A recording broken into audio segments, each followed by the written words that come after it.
First cinema అయిపోయిన తర్వాత sir. అది హిట్ టాక్ అన్న తెలిసిన తర్వాత ఇండస్ట్రీలో మనం సెటిల్ అయిపోయాం. మనకంటూ ఒక పాతుంది అన్న ధైర్యం వచ్చిందా ఆ రోజే?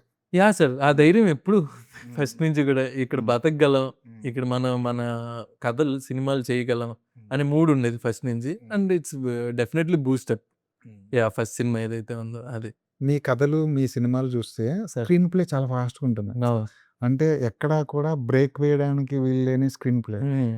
మీరు ఫస్ట్ సినిమా నుంచి నాకు కనబడుతుంది అది. హ్మ్. ఒక 'ఏక్ మినీ' కథ ఒకటి పక్కన పెడితే హ్మ్. మిగిలిన సినిమాలన్నీ స్క్రీన్ ప్లే పరంగా రేసీగా హ్మ్. ఉంటాయి. హ్మ్. దాని వెనకాల ఉన్న ఎఫెక్ట్ ఏంటి? అంటే ఏం మీ ఫిలాసఫీ ఏంటి? ఒక సినిమా చెప్పడంలో, హ్మ్. ఒక స్క్రీన్ ప్లే రాయడంలో హ్మ్. మీ పందా ఏంటి? అంటే నేను అనుకునేది యాక్చువల్‌గా కథకి మూడ్‌లో ఉంటూనే ఏదన్నా కొత్తగా జెప్పాలి. హ్మ్. ప్రెజెంటేషన్ కొత్తగా ఉండాలి కథ. హ్మ్. ఇప్పుడు మనం 'కొరియన్ కనకరాజు' టీజర్ ఉంది. హ్మ్. ఫస్ట్‌లో ఓపెనింగ్ అంతా కొరియన్ విజువల్స్, అవును. వాయిస్ ఓవర్ ఒక పెనుగొండ కొత్తగా ప్రెజెంట్ చేసాం. హ్మ్. సో దట్ ఆ వాయిస్‌కి, విజువల్స్‌కి విజువల్ సంబంధం లేదు. మ్యాచ్ అవ్వకుండా అవును. మీకేదో ఒక ఇంట్రెస్ట్, ఒక క్యూరియాసిటీ క్రియేట్ అయ్యింది. హ్మ్. ఏంట్రా ఇదేదో పడుతుంది ఈ కైండ్ ఆఫ్ థింగ్‌లో. సో అలా స్క్రీన్ ప్లే అనేది బేసిక్‌గా ఆ మ్యాజిక్‌ని నేను ఎక్కువ ఇంపార్టెన్స్ ఇస్తాను. బిలీవ్ చేస్తాను. హ్మ్. అంటే ఈ కథని ఇలా గూడా కొత్తగా చెప్పొచ్చేమో హ్మ్. అనే కైండ్ ఆఫ్ దీంట్లో. హ్మ్. అలాంటివి 'ఎక్స్‌ప్రెస్ రాజా', 'వెంకటాద్రి ఎక్స్‌ప్రెస్' అవన్నీ గూడా చాలా కొత్తగా ఉంటాయి. యాహ్! సార్. 'ఎక్స్‌ప్రెస్ రాజా', 'వెంకటాద్రి ఎక్స్‌ప్రెస్' ఈ సినిమాల తర్వాత అంటే బ్యాక్ టు బ్యాక్ హిట్స్ కదా! అవును సార్. ఖచ్చితంగా ఆ టైంలో ఒక పెద్ద హీరో పడుంటే హ్మ్. అని అనిపించిందా?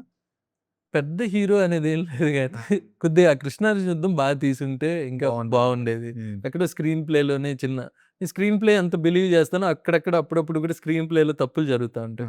అలా తప్పు జరిగింది. ఆ సినిమాలో జరిగిన తప్పేంటంటారు? అదే సార్ బేసిక్‌గా సెకండ్ హాఫ్ ఫ్లాట్ అయిపోయింది. హ్మ్. అంటే ఇద్దరు కృష్ణ, అర్జున్ ఇద్దరున్నారు. హ్మ్. ఇద్దరు అమ్మాయిలని తీసుకురావాలి. హ్మ్. కిడ్నాప్ అయిన అమ్మాయిలని. ఇద్దరు తీసుకొస్తున్నారు క్లైమాక్స్‌లో. హ్మ్. అండ్ మోర్ హర్డిల్స్ ఏం లేవు. లేవు. చాలా ఈజీగా ఇదే కేక్ కదా! వాక్ అయిపోయిందా? అంటే అంటే ఆడియన్స్‌కి కూడా అర్థమైపోయింది. హ్మ్. ఓకే. ఇంటర్వెల్‌కి ఇది ఎళ్లి తీసుకురావాలి అమ్మాయిని. హ్మ్. ఎలా తీసుకొచ్చాడనేది చూద్దాం అనే దాంట్లో అది కొద్దిగా ఫ్లాట్‌గా ఎళ్ళటం వల్ల హ్మ్. వర్కౌట్ కథ నేరేషన్ చెప్పినప్పుడు అది అర్థం కాలేదా మీకు? లేదు సార్. అంటే అంటే ఏదో నమ్మారు. నమ్మాం. హ్మ్. కృష్ణ, అర్జున్ క్యారెక్టర్‌లు, ఈ కృష్ణ యాస ఇదంతా కూడా చాలా బావుంటది అనే దీంట్లో. హ్మ్. యాస. నానితో గనుక ఇంకొక ఆపర్చునిటీ వస్తే హ్మ్. ఈసారి ఎలాంటి కథ చెప్తారు? డెఫినెట్‌గా ఇట్స్ మంచి కథ. అండ్ నాని గారు నన్ను బాగా బిలీవ్ చేశారు ఆ సినిమా. యాహ్! డెఫినెట్‌గా అండ్ మంచి బాండింగ్ ఉంది ఇద్దరి మధ్య. హ్మ్. యాహ్! హ్మ్. అదొకటి సెట్ అవ్వాలి. రన్ ఆహ్, అలాంటి పెద్ద హీరోతో ఆపర్చునిటీ వచ్చినట్టే వచ్చి చేజారిపోయిందా ఎప్పుడైనా? అదేం లేదు సార్. అంటే అంటే సాధారణంగా హ్మ్. 2, 3 హిట్స్ బ్యాక్ టు బ్యాక్ హ్మ్. ఇస్తే హ్మ్. హ్మ్. ఖచ్చితంగా పెద్ద హీరోల దృష్టి పడుతుంది. హ్మ్. హ్మ్. ఈ రోజుల్లో మీకు ఒక హిట్ పడగానే హ్మ్. పెద్ద హీరోలు బిలీవ్ చేస్తున్నారు, అవును. అవును. పిలుస్తున్నారు, హ్మ్. కథలు హ్మ్. వింటున్నారు. హ్మ్. ఇలాంటి ప్రాసెస్ మీకు ఆ రోజుల్లో కూడా జరిగిందా? యాహ్! సార్. హ్మ్. ఎప్పుడూ జరుగుతా ఉంటాయి అవి కొద్దిగా కథలు సెట్ అవ్వకపోవడం, హ్మ్. ఆ హీరో అనుకున్న మీటర్‌లో ఉండకపోవడం వల్ల ఏమన్నా జరగకపోయుండొచ్చు గానీ, ఎప్పుడు హ్మ్. నాకు ఇదైతే ఉంది. అంటే కొద్దిగా పెద్ద హీరోలతో ఈ కైండ్ ఆఫ్ ఆపర్చునిటీస్ అయితే ఉన్నాయి. అది యాహ్! అప్పట్లో ఎవరికి కథలు చెప్పారు పెద్ద హీరోలంటే? అంటే బేసిక్‌గా 'చరణ్‌తో' అనుకున్నాం సార్. రామ్ అవును. చరణ్ గారితో అనుకున్నాం. హ్మ్. అనుకున్నాం కొద్దిగా కథ ఏదో సెట్ అవ్వలేదు.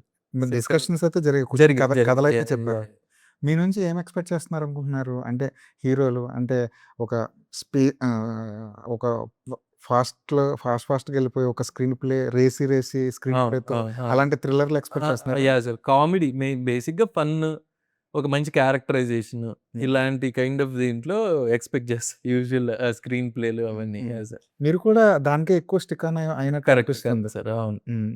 సరే ఇంత జర్నీలో ఇంత పెద్ద జర్నీలో తక్కువ సినిమాలు చేశానని ఫీలింగ్ లేదా మీకు? ఉంది. ఆ! ఉంది. ఆ గ్యాప్ ఉంది. ఆ! సినిమాకి కొద్దిగా గ్యాప్ అనైతే ఉంది డెఫినిట్‌గా. హ్మ్. మధ్యలో చేద్దాం అనుకున్నాం గానీ ఫాస్ట్‌గా కొద్దిగా ఏవో ఓకే సెట్ అవ్వలేదు. హ్మ్. సో, కథలైతే సెట్ జేసి పెట్టుకున్నా. దీన్ని బట్టి కొద్దిగా ఫాస్ట్‌గా చేద్దాం. హ్మ్. 'ఏక్మినీ కథ' అనేది థియేటర్‌లో రిలీజ్ అయితే ఎలా ఉండేది? చాలా బావుండేది. అవునా? యాహ్! యాహ్! ఎవరు కనపడ్డారా? మాకు ఆ చిన్న ఫీల్ ఉంది. అయ్యో! థియేటర్‌లో రిలీజ్ అయ్యుంటే బావుండేది అనేసి. హ్మ్. యాహ్! సార్. కానీ ఇప్పుడు ఈ జనరేషన్‌లో అలాంటి సెగ్మెంట్‌లో ఉన్న కథల్ని ఎక్కువగా యాక్సెప్ట్ చేస్తున్నారేమో అనిపిస్తుంది. అవును. అవును సార్. అది బాలీవుడ్‌లో కూడా ఇలాంటి హ్మ్. కాన్సెప్ట్‌లే హ్మ్. గదా! అక్కడ హ్మ్. కూడా కరెక్ట్. పెద్ద పెద్ద నంబర్‌లు తీసుకుంటున్న అవును. సినిమాలు కూడా హ్మ్. హ్మ్. ఇలాంటి హ్మ్. కాన్సెప్ట్‌లోనే. హ్మ్. హ్మ్. హ్మ్. తర్వాత ఎప్పుడు కూడా అలాంటి ఆపర్చునిటీ రాలేదా? అంటే ఆ కథని మళ్ళీ బాలీవుడ్‌లో తీసుకెళ్లడం గాని అలా ఈ ప్రయత్నాలైతే జరిగాయి జరిగాయి. సార్. జరిగాయి. బట్ ఏదో కొద్దిగా సెట్ అవ్వలేదు అంతే. ఓకే. హ్మ్.